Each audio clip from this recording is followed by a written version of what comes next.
Hello everyone, welcome to Jilani point. तो दोस्तों, जैसे कि आप सबको पता है कि एनसीईआरटी नोट सीरीज हमारी चलती रहती है।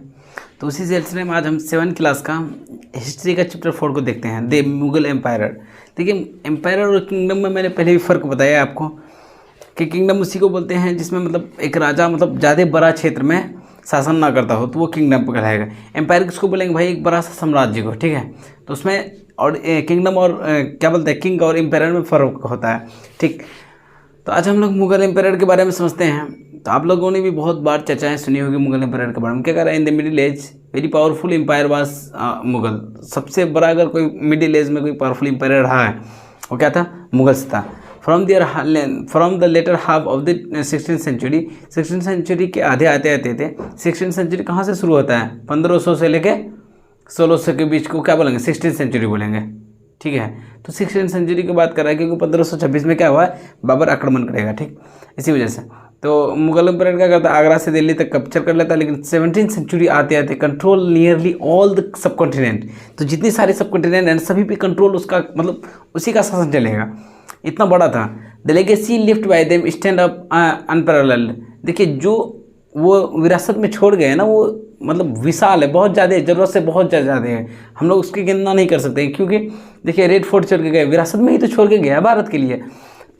बाबर आए, बाबर को बात, ब्रिटिशर्स आए, ब्रिटिशर के बाद अभी जो डेमोक्रेसी है, तो हमारे लिए जो ये मुगल एम्पायर ने छोड़ के गया है, तो वो बहुत ज़्यादा विशाल मात्रा में, अधिक से अधिक विरासत में छोड़ के गया है, ठीक। हम लोग इतना जानते हैं। हम लोग समझते हैं मुगल्स आखिर थे कौन? Who are the Mughals? Mughals were can from two legacy और रूलर्स। मदर साइड से वो किससे था? चंगेज़ खान से। फादर साइड से तैमूर से। देखिए, बात क्या है कि तैमूर भी बहुत ज़्यादा बहादुर शासक में से एक था, और उनके नाना चंगेज़ खान, वो तो आप जानते ही कितना हरामी था। मैंने आपको पहले ही बताया चंगेज़ खान के बारे में, मंगोल्स के चंगेज़ खान। तो दोनों तरफ से वो आखिर बड़े बड़े योद्धाओं के वंश में से एक थे। तो इसका मतलब मुगल एम्पायर खुद एक वंश, मतलब धासु वंश में से एक होगा, जाहिर सी बात है। तो दोनों तरफ से थे, लेकिन वो लोग खुद को क्या कहलाना पसंद करते थे? तैमूर की तरफ से, मतलब दादा की तरफ से, क्योंकि चंगेज़ खान का जो छवि है ना, बहुत ख़राब था। इसी वजह से उसके तरफ से नहीं कहलाना चाहते थे। तो मुगल का क्या बोलते हैं, मिलिट्री कंपनी को हम लोग समझते हैं। मिलिट्री कंपनी में देखिए, सबसे पहला पॉइंट क्या कह रहा है? पहला पॉइंट क्या कह रहा है? Babur was the first Mughal empire capture Delhi in 1526 defeating Abraham Lodi in battle of Panipat. Battle of Panipat में उन्होंने किसको हराया था? अब्राहम लोदी को हरा के दिल्ली को कैप्चर किया था। कब? 1526 में, ठीक। ये समझ गए। हुमायूं ने रिकैप्चर किया दिल्ली को। रिकैप्चर कह दिया इसलिए, मतलब फिर से कैप्चर किया दिल्ली को, क्योंकि हुमायूं को हरा दिया था शेरशाह सूरी। फिर बीच में कौन आया भाई? सूरी डायनेस्टी आया, ठीक। उसके बाद अकबर को देखिए, फिर से अकबर क्या कर रहे हैं? चित्तौड़ को कब्जा कर रहे हैं, क्योंकि हुमायूं के 1556 में ही मर जाता है। फिर क्योंकि अकबर बहुत छोटा रहता है, तो उसको छोटे में ही राजगद्दी संभालना पड़ता है। ये बहुत बड़ी बात है। फिर रामनाथपुर को, उसके बाद गुजरात, बंगाल, कश्मीर 1585 से लेकर 1605 तक इन सब जगहों पर फिर से वो अपना राज्य स्थापित कर लेते हैं, ठीक। Jahangir to campaigning against the Sikh और अहम्स। जहांगीर भी क्या करता है? अहम्स और सिख के खिलाफ कैंपेनिंग करता है। उसके बाद शाहजहां क्या करता है? फिर अहमदनगर, बीजापुर, ये सबको कैप्चर करता है। फिर औरंगजेब वेग a lot battle in Deccan. Aurangzeb बहुत सारी लड़ाइयाँ लड़ता है डेक्कन में, ठीक। इतना कुछ समझ गए। ये मुगल का मिलिट्री कैंपेनिंग था, मतलब किधर किधर वो अपना राज्य विस्तार कर रहे हैं। अब हम लोग नेक्स्ट समझते हैं मुगल ट्रेडिशन ऑफ सक्सेशन। जो उसका सक्सेशन करने का ट्रेडिशन था ना, सक्सेशन करने का मतलब हम राजा बने, मेरे बाद कौन बनेगा, ये तरीका। देखिए क्या था? Mughal didn't believe in the क्या कर रहा है? Primogeniture where the eldest son where inherited his father's state. मतलब बाप के बनाए साम्राज्य को बड़ा बेटा ही संभालेगा, इस बात पे वो लोग कतई यकीन नहीं करते थे, ठीक। उसी जो क्या बोलते हैं? प्रीमोनिचर, ठीक है, प्रीमोनिचर। They followed the custom of comprehensive inheritance of the division in the inheritance among all sons. उनको ये मानना था कि जितना भी हमारा जो ये संपत्ति है, इसको हमें क्या करना चाहिए? अपने सारे बेटे में बराबर बांटना चाहिए, बराबर का हिस्सेदार सबको बनाना चाहिए। तो अब हम लोग समझते हैं Mughal relation with other rulers. दूसरे रूलर के साथ मुगल का रिश्ता किस तरह का रहता था। देखिए क्या, Mughal rulers comparing constantly against the rulers. Mughal जो है ना, दूसरे रूलर के खिलाफ में हमेशा क्या करता था? कंपेयरिंग करते रहता था, ठीक। दोस्त who refuse to accept their authority. जो लोग उसका अथॉरिटी को रिफ्यूज़ कर देते थे, मतलब इनकार कर जाते थे, नहीं मानते थे। बट कुछ लोग ऐसे थे जो नहीं मानते थे, तो उनके खिलाफ क्या करना पड़ता था? कैंपेनिंग करना पड़ता था, युद्ध करना पड़ता था, मारपीट के ना हटाना पड़ेगा, ऐसे बाद में बनेगा, लतियाना पड़ेगा कि नहीं।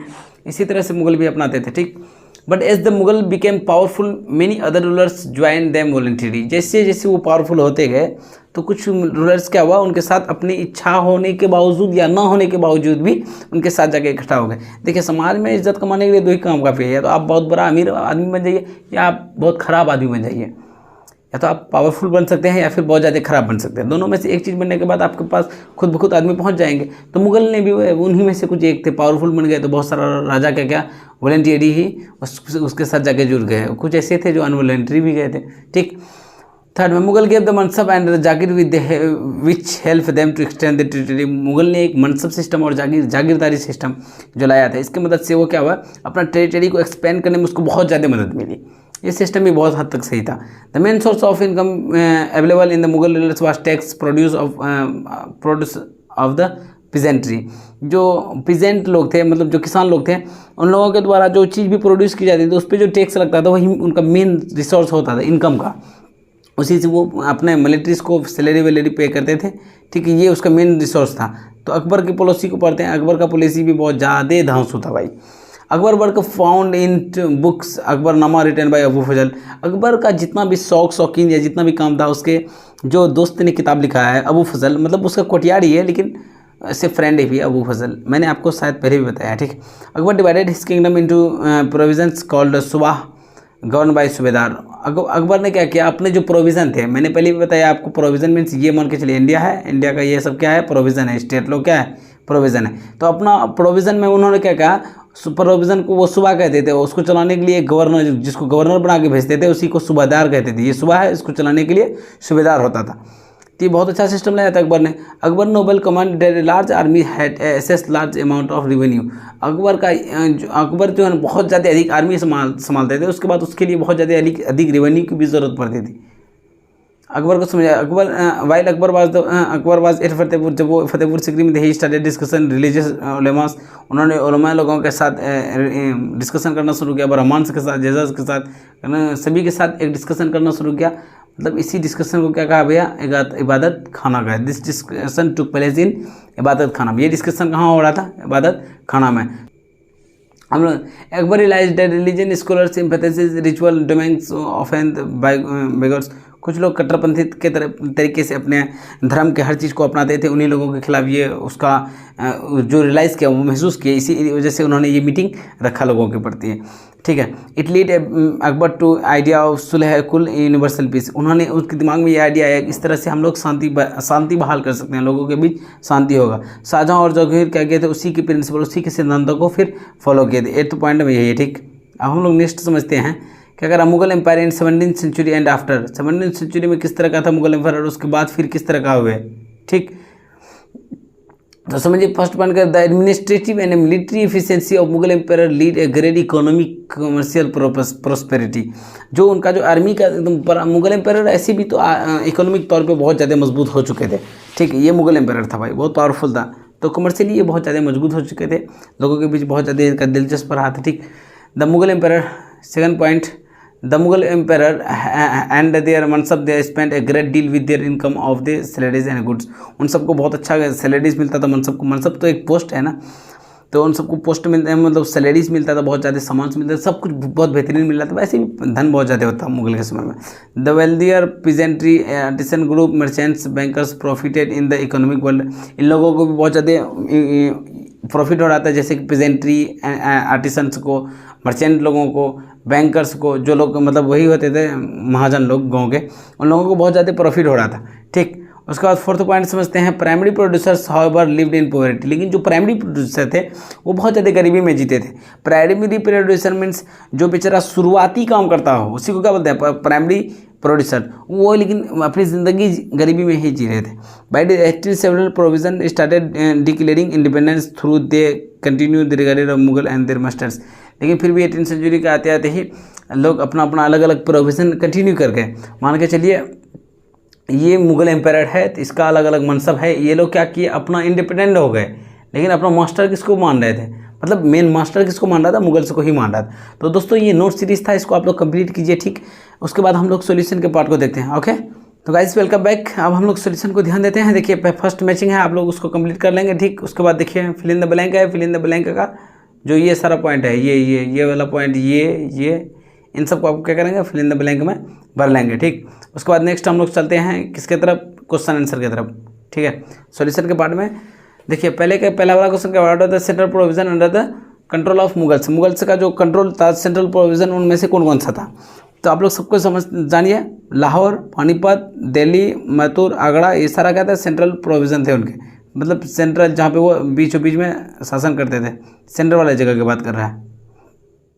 उसके बाद नेक्स्ट क्वेश्चन क्या है, next question what was the relationship between mansab and jagirs. क्या रिलेशन होता था मनसब और जागीर के बीच। ठीक है, mansab receive their salaries as a revenue assignment called jagirs. Mansabdar जो सैलरी मतलब कलेक्ट करते थे, जो उनको मिलता था, वो कहाँ से आता था, जागीर से आता था। देखिए मनसबदार को ये जिम्मेदारी दी जाती थी, आप आर्मी को संभालेंगे। Mansabdar didn't actually the residence of administration their jagirs. Mansabdar actually में जागीर नहीं संभालते थे। They serve some part of the country while the revenue collected by their servant. Mansab जो जागीरदार होते थे, उनके नौकरों के द्वारा जो रेवेन्यू कलेक्ट किया जाता था, वो मनसबदार को मिलता। मनसबदार ऐसे भी वो पोस्ट ज़्यादातर मिलिट्री को संभालने के लिए था। ठीक है, तो वैसे अब हम लोग आगे चलते हैं। देखिए 5 नंबर क्या, what was the role of zamindar in Mughal administration. जमींदार का क्या भूमिका होता था मुगल एडमिनिस्ट्रेशन में। The role of zamindar in Mughal administration. जमींदार देखिए, जमींदार headman of the village of chief person appointed by Mughal empire. Mughal emperor खुद उनको अपॉइंट करते थे जमींदार्स को, वही हेड होता था उस गाँव के क्षेत्र में। They play role in source of running the administration in Mughal empire. Mughal empire का जो एडमिनिस्ट्रेशन है उसको संभालने के लिए इसका बहुत बड़ा रोल होता था, भूमिका। They collect taxes on the produce of peasantry and with main source of income available in Mughal empire. Mughal empire में ये एकलौता इनकम का सोर्स था जो कि वो लोग कलेक्ट करते थे, फिर लाके किसको देते थे, मुगल्स को देते थे। ठीक, उसके बाद इसको छोड़ सकते हैं आप लोग, ऐसे भी देख लीजिए इसमें क्या है। इन सब एरिया जमींदार एक्सरसाइज ग्रेट डील, इसको छोड़ ही दीजिए। ठीक, अब हम लोग आगे चलते हैं। देखिए 6 नंबर का क्वेश्चन में क्या कह रहा है, how were the debates with the religion scholars important information of Akbar's idea on governance. किस तरह से जो रिलीजियस डिबेट्स हुए थे स्कॉलर्स के साथ जो चर्चा किए थे, तो इसमें भी आप लोग इसके भी उत्तर में कुछ छान सकते हैं। देखिए Akbar interaction with the people different faith in they realise that religious scholars, क्योंकि अलग अलग धर्म के मानने वाले थे, उनके विचार भी क्या थे, अलग अलग थे, उनका रिचुअल और ड्रेमना मतलब मानने वानने का प्रक्रिया भी अलग होता था। The teaching by the different religious scholars created division in the subject. उनको जो सिखाया जाता था, उनके सभी के विचार अलग अलग होते थे, इसीलिए उन्होंने ये मीटिंग बनाया था। ठीक है, इनका 1-2 आप छोड़ दीजिए, 2 पॉइंट। ठीक है, 16 कुल तक, यहाँ तक आप लोग लिख लीजिए। ठीक, तो देखिए हम लोग 7 नंबर को समझते हैं। Why did the Mughal emphasis their Timur and not their Mongol descent. क्यों वो लोग मंगोल की तरफ कहलाना पसंद नहीं करते थे, बट तैमूर कहलाते थे खुद को। ठीक, the Mughals emphasis their Mongol descent because the Genghis Khan memory was associated with the mercy of the innumerable people. मतलब जो बेचारे निहत्थे लोग थे ना, उनके लिए उनका जो बेरहमी के साथ हत्या करता था ना, उसके साथ जुड़ी हुई यादें बहुत थी चंगेज़ खान के साथ, इसीलिए वो लोग चंगेज़ खान यानी मंगोल की तरफ से कहलाना पसंद नहीं करते थे, वो लोग तैमूर की तरफ से कहलाना ज़्यादा पसंद करते। It was also link with the Uzbek Mongols and competitors. वो उज्बेक की तरफ से ज़्यादा कंपिटिटर थे, इसीलिए तैमूर थोड़ा सा शक्तिशाली भी था, थोड़ा योद्धा टाइप का था, इसीलिए उनके साथ अपना रिलेशन बनाए रखना ज़्यादा पसंद करते। On other hand their Taimur dynasty ancestry, मतलब तैमूर के साथ अपने आप को जोड़ना वो लोग बहुत ज़्यादा मतलब फक्र महसूस करते थे।